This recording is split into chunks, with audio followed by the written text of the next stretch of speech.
for the live stream first. Is that all right? Yep. Okay. The live stream is started so we can get into the residential refuse collection options. Yeah. Thank you, Madam Chair. Order, please. Could we just have some quiet so that Brian can make his presentation, please? Roger, thank you. And Mike, thank you. Thank you, Madam Chair. Clarify the mic. So this is the second workshop on this item, and it's presented by Lisa Eve from Eunomia, our consultant, her and Duncan have been doing this work for us. So I'll hand over to Lisa now to present. Great. Thanks, Brian, and nice to see you all again. Hopefully you'll remember me from last time I came to visit you. Apologies for not making the trip over to see you today. What we are going to be presenting to you today is the outcomes from the next stage of the work that we've been doing for council. So I'm just going to quickly run through again a recap on the background and the context that we presented to you back in September. I'm going to let you know what we've been working on since September, and then present to you the outcomes of the modelling work that we have undertaken. And then we'll have some time, hopefully, for a bit of discussion and questions about what we do with the outcomes, where we take them from here. So just to remind everybody of the background and the reason why we're doing this work, in the consultation phase for your current waste management and minimisation plan, there was quite a lot of feedback from residents on the idea of council providing a rubbish collection, whether this was a contracted service or an in-house service. Council exited the household curbside rubbish collection market around 20 years ago, and since then it's pretty much been a private sector service. And most councils in New Zealand do provide some kind of council rubbish collection service. There are still a few out there that don't, but communities see several potentially negative impacts from the councils not providing these services, potentially real impacts or perceived impacts, such as the service costing them more and potentially resulting in negative impacts like increased illegal dumping, for example. So there's a number of other reasons why we are looking at this issue for you again right now. Your current recycling contract ends at the end of June 2026.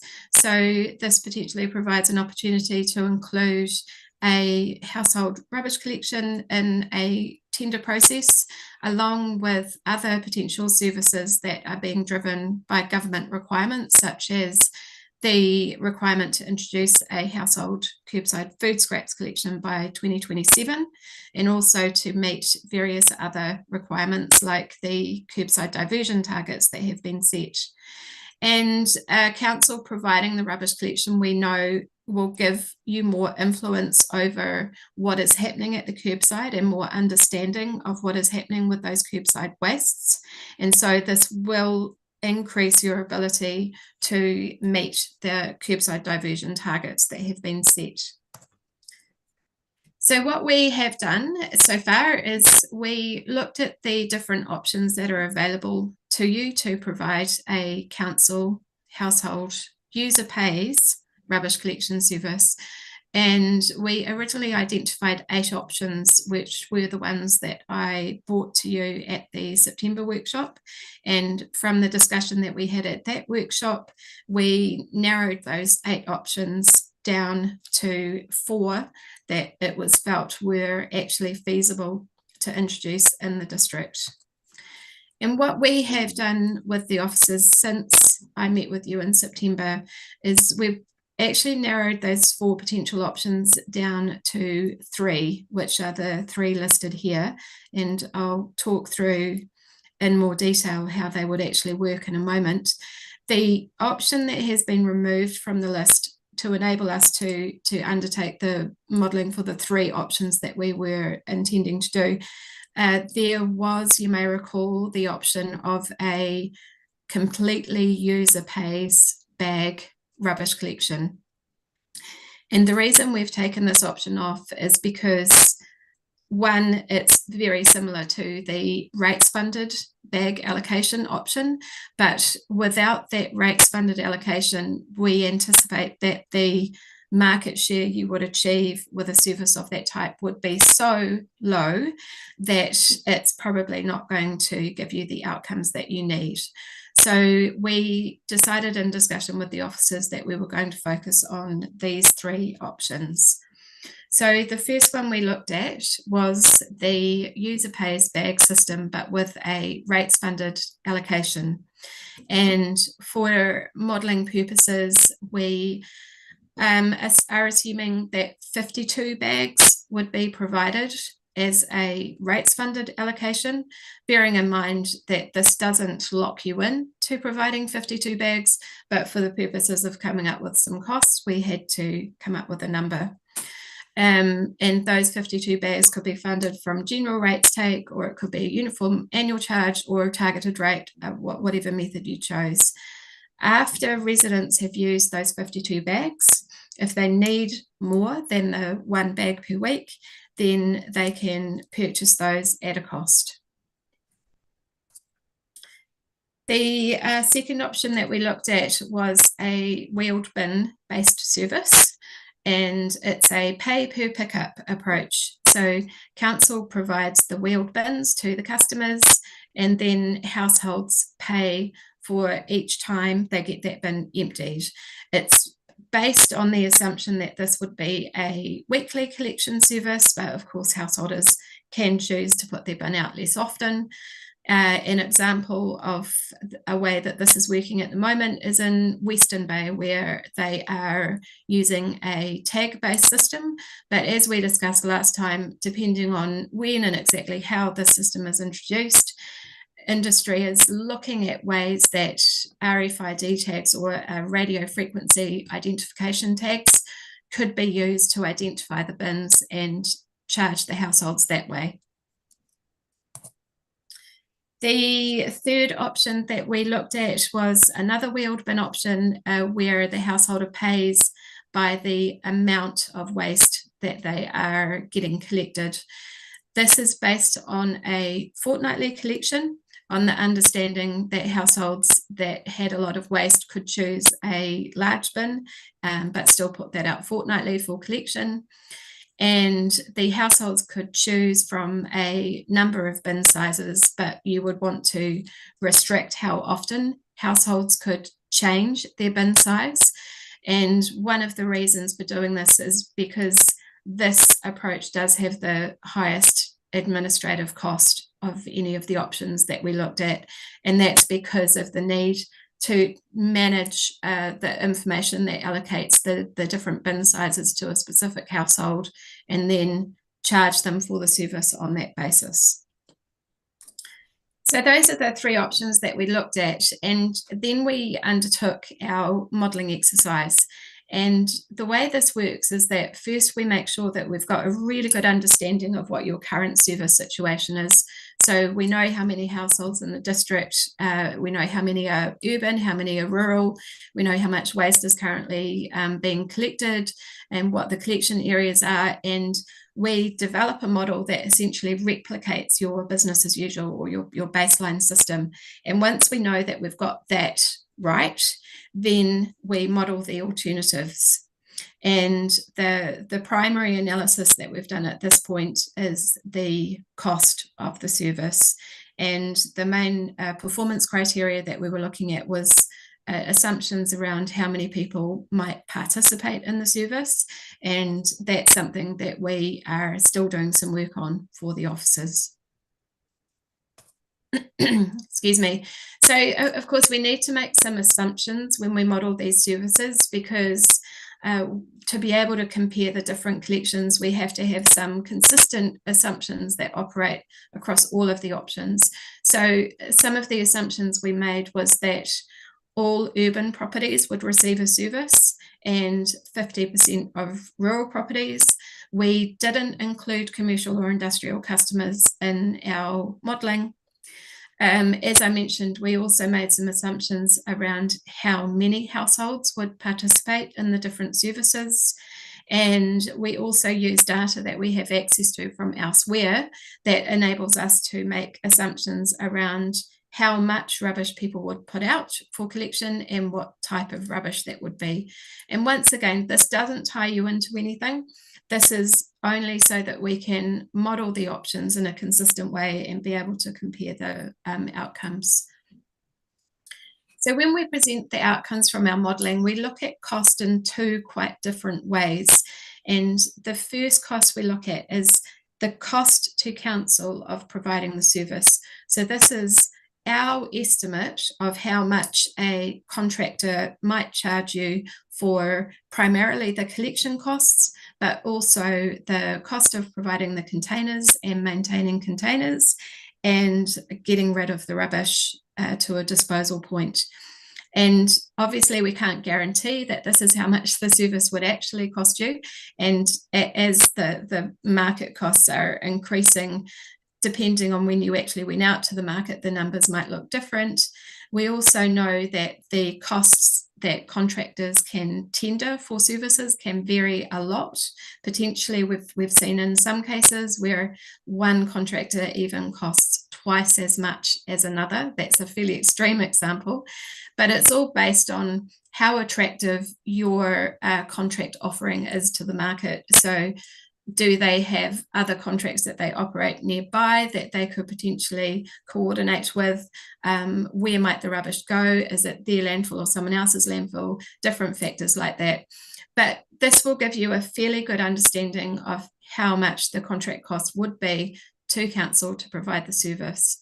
And then we look at the community cost, which is probably the more important number.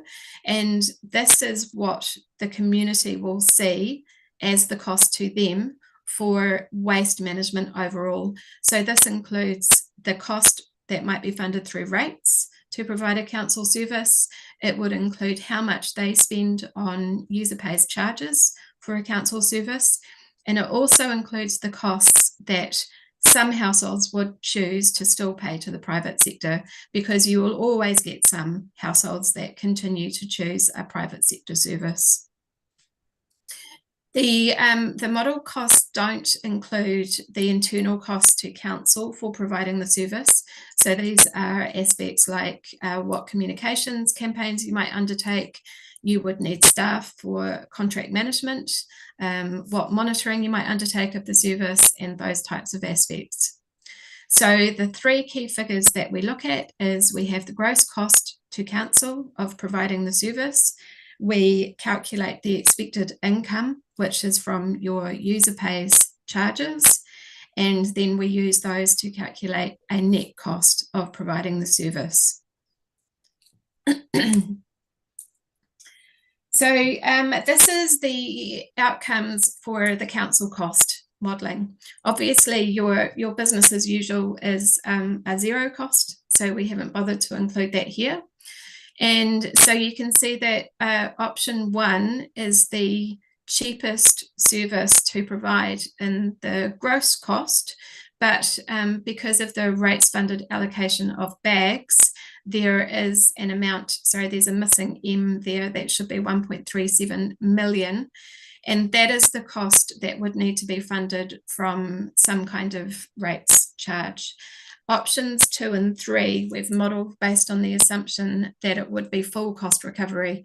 So whatever the service cost you to provide is what you would then collect back in user pays charges from the households. I might just pause there for a moment and see if there's any questions on those numbers.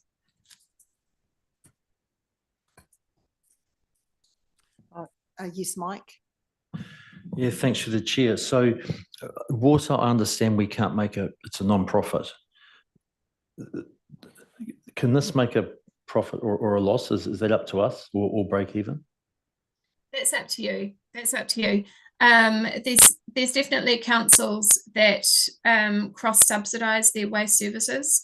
So, for example, income that you might receive from providing a rubbish collection service could subsidise some of the cost of providing a recycling service, for example. But that's up to you. Roger? Yeah, thank you, Madam Chair. Just going back to your previous page before that, and I note there it doesn't include council internal costs. Would there not be some, at least, estimation of what those internal costs were to actually have the total gross cost re-estimated, and therefore the user pays figure increased to cover the internal costs? Yeah, thank you. So through the chair, the reason that we don't include council internal costs in our modelling is because these can vary so much depending on what approach the council decides to take. For example, communications budgets can vary enormously. What we have done in our report to the council officers is we have provided typical estimates from other councils that show how much these internal costs might be. And we do talk about these a little bit more later on, but you can assume that it could add somewhere between maybe 10 and 15% onto the cost of providing the service. Thank you. Yeah, but further on to that, I would assume that within our operation, we would look to recover those costs, would we not? Ryan? Yes, that's correct. It would become an activity that would attract overheads and have staff time and everything. So all of those costs would need to be recovered from the rate or the user pays income. So not wanting to jump forward too much, but that community cost per household that we see here, as a comparison to a private provider, for instance, those would therefore be varied dependent upon what those internal costs would be. Possibly, as you say, between 10 and 20% increased on those there. Okay, thanks. Okay, I've got some more questions. With Mike and then Phil. Yeah, just looking at options 2 and 3, one of the reasons option 3 looks so good is because it's fortnightly rather than weekly collection. Can you just give a comment on sort of what's normal out there and who's doing fortnightly as opposed to weekly? Yeah, thank you. Through the chair, apologies. I did mean to remind everybody that we are looking at a weekly collection compared to a fortnightly collection. So it varies enormously, to be honest. The councils that provide fortnightly collections tend to be the ones that have a food scraps or some kind of organic waste collection service in place. So the assumption is that if you have an organic waste collection in place, then you've taken the smelly wastes out of the bin. And so that then makes it more feasible to offer a fortnightly collection. The other aspect of option 3 that enables it to be a fortnightly collection is that you can provide some households with a larger bin, whereas option 2 assumes that every household receives the same size bin, and so therefore you include the provision for that bin to be put out weekly. Right, and Phil, and then Lou. Yeah, thank you. Just to comment on that, I had a question, but yeah, I'm a ratepayer and a user of another council that has introduced this service. It's service 2, and they do have a compost bin, a food scrap bin, and it's a fortnightly collection. So the question, I mean, it's staggering to see the cost of what the current, if you carried on with the current business as usual on the next page, I think. But you mentioned, so option 2 with a tag versus an electronic alternative to a tag. Would that be there'd be an extra cost on that, which would that lift the price, lift the cost to the ratepayer at all? Thank you. So through the chair, we've modelled these options based on the assumption that bins would always have an RFID tag fitted, regardless. So we discussed this at the September workshop. We feel that the relatively low cost that is involved in doing that is worth it because of the future proofing it provides you. It also makes it much easier to keep track of where individual bins are supposed to be. So you know, for example, if a property is actually supposed to have the 3 wheelie bins that they have, or if it's only supposed to be 1. The technology is currently not there to efficiently operate a pay per collection system using RFID tags. But by the time you introduce a service in Waipa, this could potentially be working smoothly, and so that would become an option. I would expect that to probably reduce the cost to council slightly, because one of the costs that we've included here is that you would need to provide the tags, and then when you look at the internal council costs that we haven't modelled, administering those tags also comes with a cost. It's probably not going to be a significant difference, though. So when you mentioned you provide a tag, as I said, the council that I'm a ratepayer, and you buy them at the dairy or supermarket, just like you buy a rubbish bag. I think they're $8. The bins are double the size or more of a bag, which are $3 or $4 at the supermarket. I'm not sure exactly because I don't buy them. What do you mean by you provide them? You mean providing them at the supermarket to buy, or the tags? Exactly. It's purely the process of actually producing those tags so that they are available for customers to buy from retailers. Okay, cool. Thank you. Thanks, Lisa. Thank you. And I've got a question from Lou and then Liz. Yeah, just have a few logistic questions. The first thing we've got to consider, of course, is the capital cost. If we're going to have a collection, we've got to have vehicles or some way of collecting. So we've got a major capital cost at some point in this, otherwise we have to subcontract, which will still be a cost. The second thing is that we have currently 3 collections. So we've got a glass collection, we've got a rubbish collection, and we've got a recyclable waste collection. Are these all going to go into a single bag, or do we have each of those subdivided out?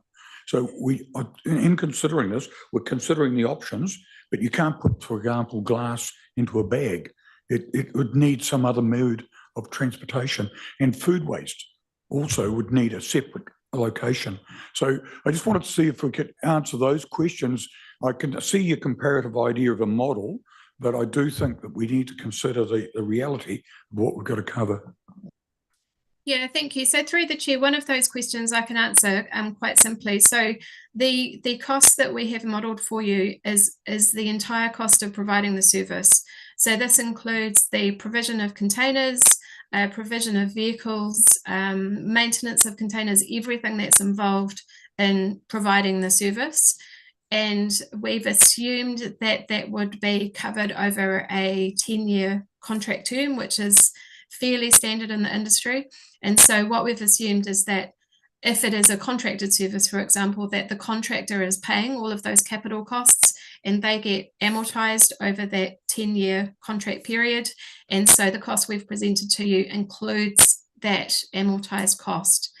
On that second question about the impact that the rubbish collection system might have on other parts of the service, that's absolutely true. It's not something that we've looked at this point, but potentially we could do. Probably the main thing to bear in mind is that we know households who use wheeled bins for collections tend to put out more garden waste in their rubbish. And we also know that households that have access to a large wheeled bin for collections tend to put out more recycling in their rubbish than they would otherwise. So there are those impacts that you would probably need to bear in mind at some stage in the future. You try and mitigate those as much as you can. For example, if you're providing a large wheeled bin, it's only available in option 3, which is the fortnightly collection option. Thank you. I've got Dale and then, oh, sorry, Liz and then Dale. Sorry. Thanks, Claire. Look, thank you, Lisa, for your presentation. I'm finding this really interesting, actually. So there's a couple of things to this. One is, look, we know that it costs us $10 million a year, the existing service. So I accept that, and anything that we might look to change, obviously cost will just be one factor, but I really want to focus on the environmental side of this. We all know that people, given a choice, will take the easy option. Mhm. In your opinion, what would be the best environmental outcome, looking at these options, where we will incentivize people to recycle more and leave this world a better place? Because cost is only one factor here. I think there's a huge environmental benefit. I really want to be ahead of the game here. We're designing the system. We're starting from scratch. We can design whatever we like at whatever cost we like. Not when I say cost we like, obviously we want to be Within reason. around that. But you know where I'm going with this? I just I want to see us recycle better. I want a really high standard and high bar set to begin with. And just going back to one of Mike's comments earlier around designing the cost and things, maybe we should ring fence this and make sure that we're, for the first 5 years, keeping really good track of what is it costing us, what are we rating for, just so that we are covering all the actual costs as well. But because I think our communities want the gold standard, I really do, that we want to do the right thing for the planet. So here's our opportunity to kind of completely rejig everything. So I'm interested in your thoughts on what option is best, from an environmental perspective. Thank you. Through the chair, putting me on the spot. Bearing in mind that we haven't actually looked at any of the numbers around this, so this is purely just based off my kind of gut instinct as to which one would work best, and I would say it's probably going to be option 3. This is a conversation that we have had with Brian and the officers and the executive team. Is a logical next step for this project is to look at the impact of these different collection options on a potential organic service and recycling collections. The reason I say option 3 is because I think this gives the maximum ability for households to accommodate both extremes. So you can accommodate the household that is a very, very good recycler, might be a smaller household, doesn't put out very much rubbish at all. They can choose the smallest bin, and then they can potentially not even put it out every fortnight, but potentially only put it out once a month. And they're going to reduce their costs significantly from the average.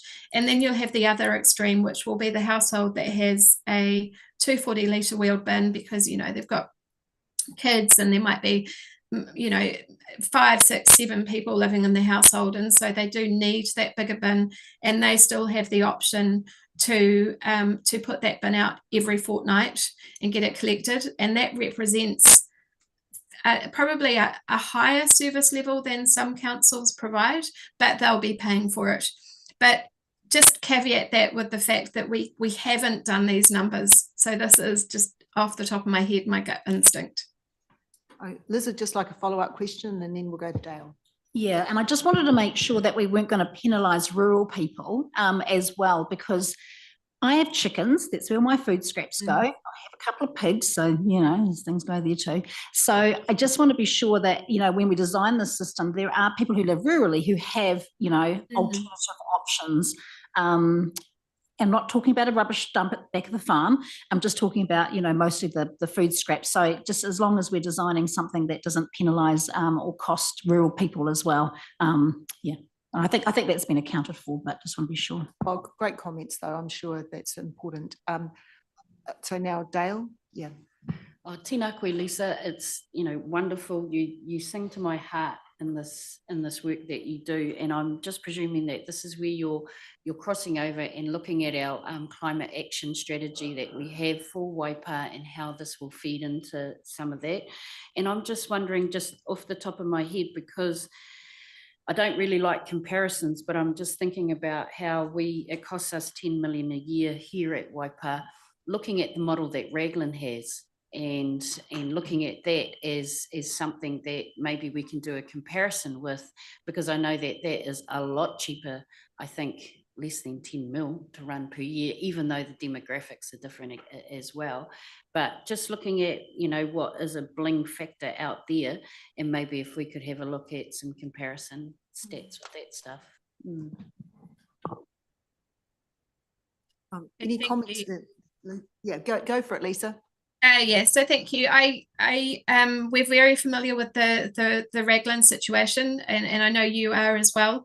It is quite a special place. There's a number of factors that make things work in Raglan that may not work particularly well elsewhere.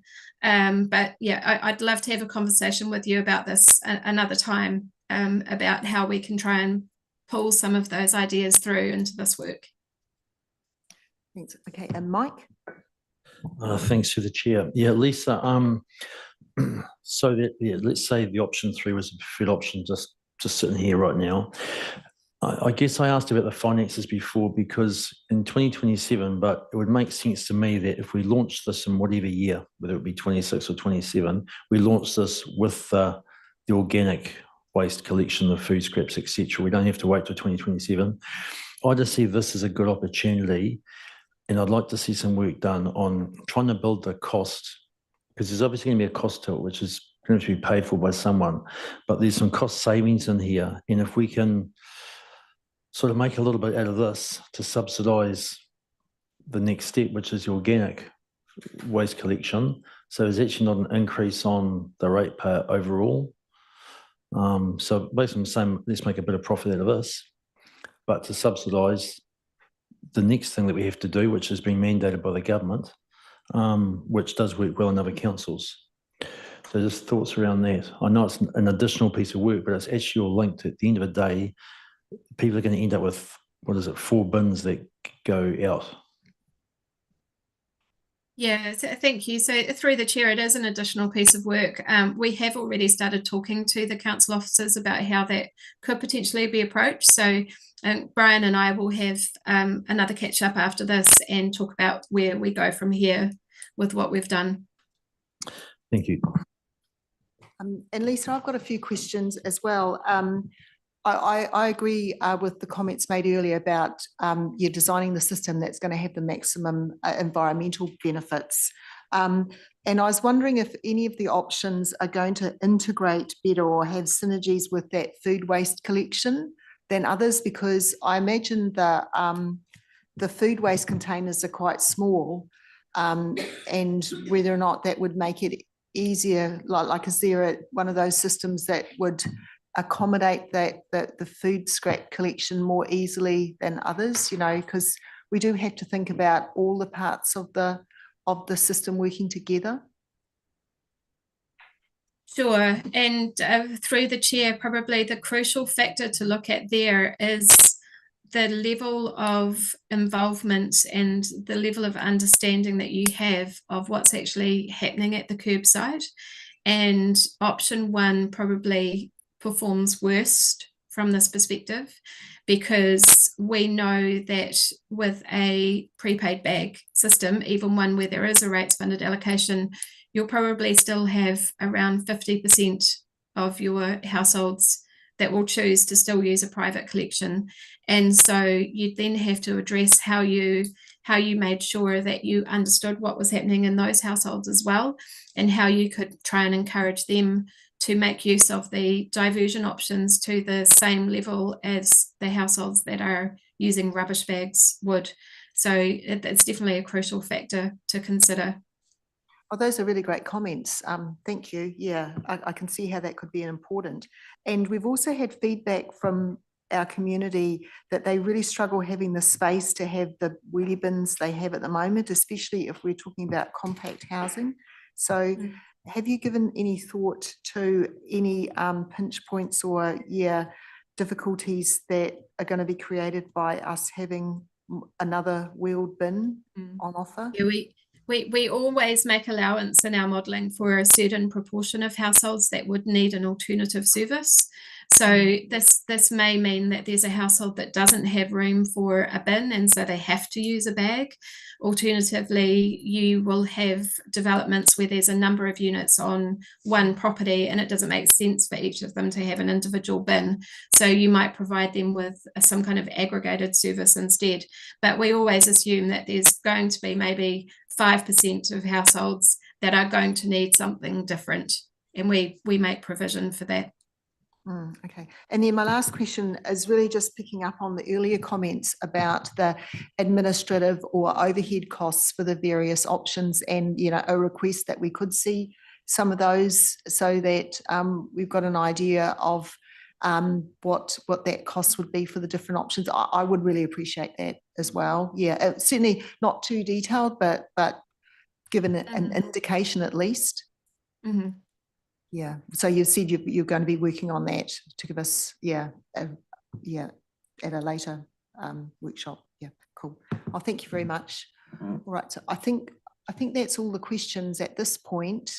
So over to you as to, carrying on with the... from here. Sure.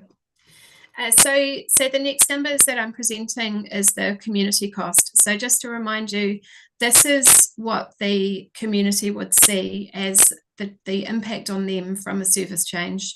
So the business as usual, as has been mentioned already, we've estimated that the cost to the entire district for household rubbish collections is in the order of roughly 10 million. And then what we've done for the other options is we've calculated a household cost for those that would continue to choose to use a private sector service. And as I've already mentioned, for option 1, we know that this is going to be roughly 50% because we've seen what happens with this type of collection system elsewhere. And then with option 2, you capture more of those customers, and then option 3 is even highest. So option 3, because it is the option with the most flexibility and the most options for the households, it's the most convenient. We assume that you are going to get the maximum participation in the council service. So putting those two numbers together, we can calculate what we call the total community cost. So this is how much the district is going to spend on rubbish collections across the board. So council and private service.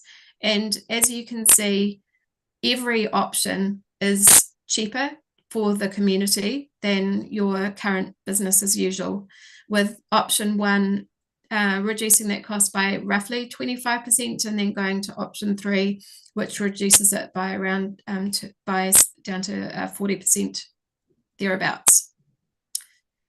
So also, bearing in mind what we've said about the internal council costs that we haven't included here, we also know that option 3 probably would have the most significant burden for council as far as internal costs are concerned. And that's because of the administration that's involved in managing different bin sizes that are at different properties and making sure that the billing and invoicing system is correct. So over to you for any comments or questions on these ones. Okay, Mike's got a question. Just one small point on option 3. You've got the ability to choose the bin size. Have you also got the ability to choose when you're collected?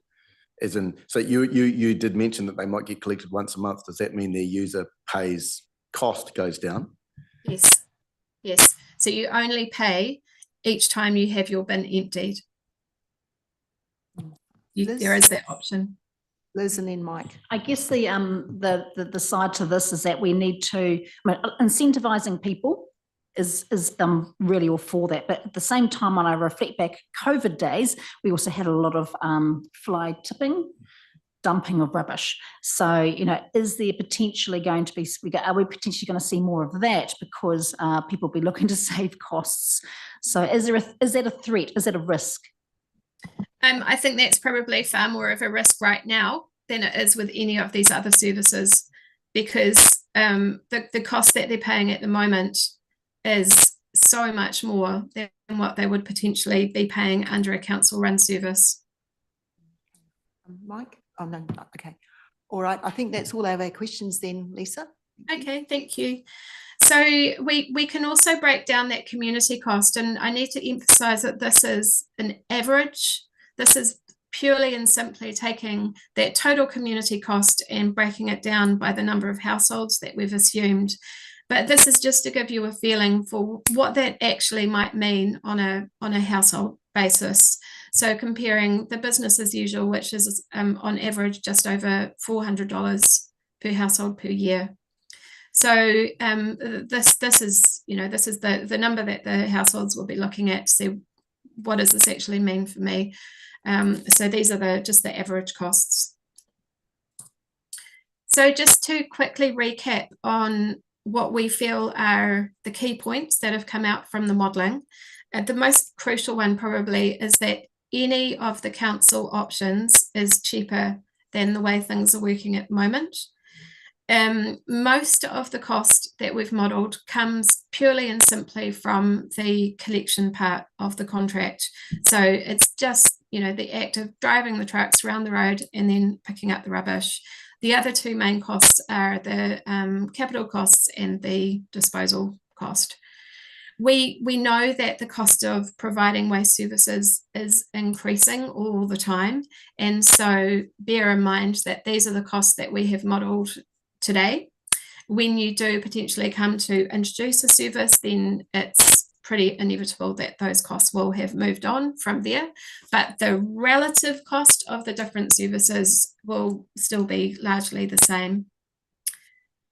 So business as usual, the way things are running at the moment is the most expensive option from the community perspective as well.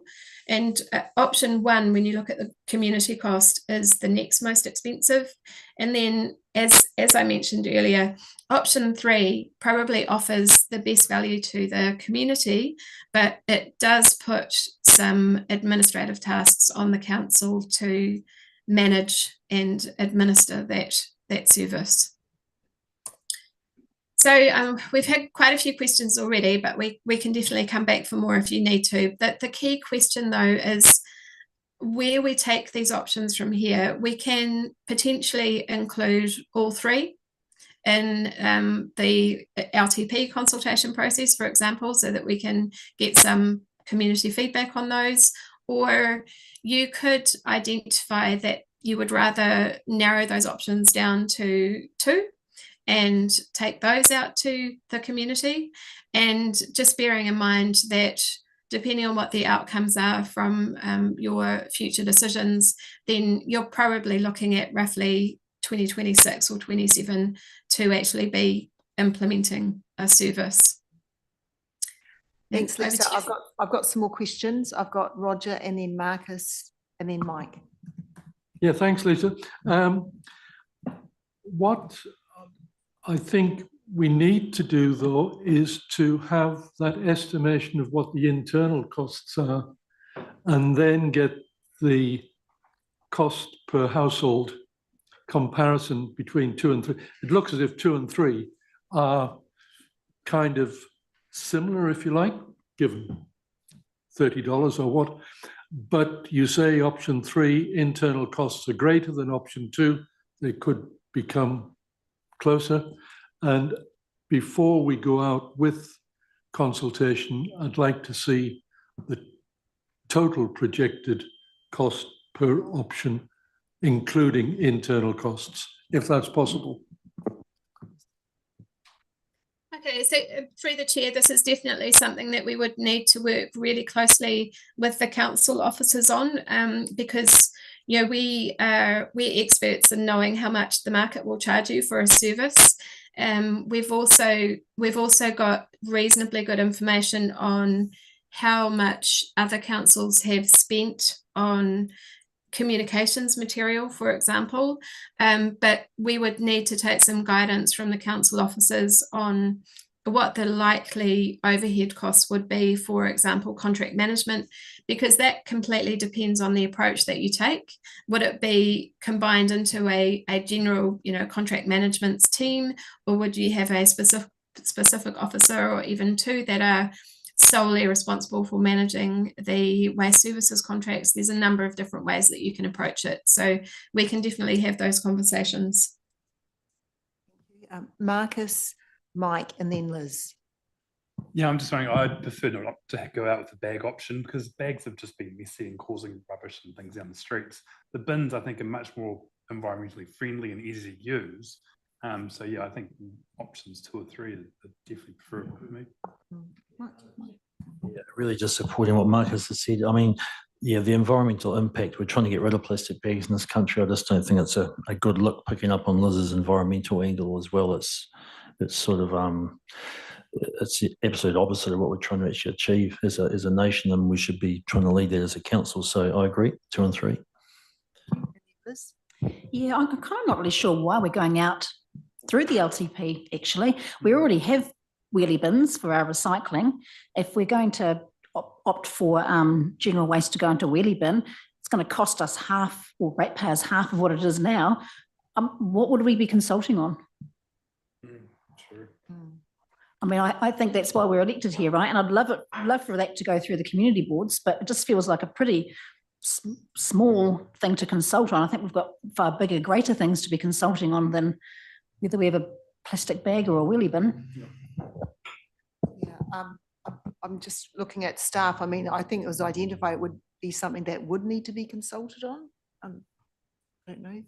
I'm sure you're not looking for work if it's not necessary. Through you, Madam and Chair, in terms of starting to think about our legislative requirements and around LGA significant activities and those sorts of things, I think it's quite a significant move for council to move back into delivering an activity that's currently provided in the private market.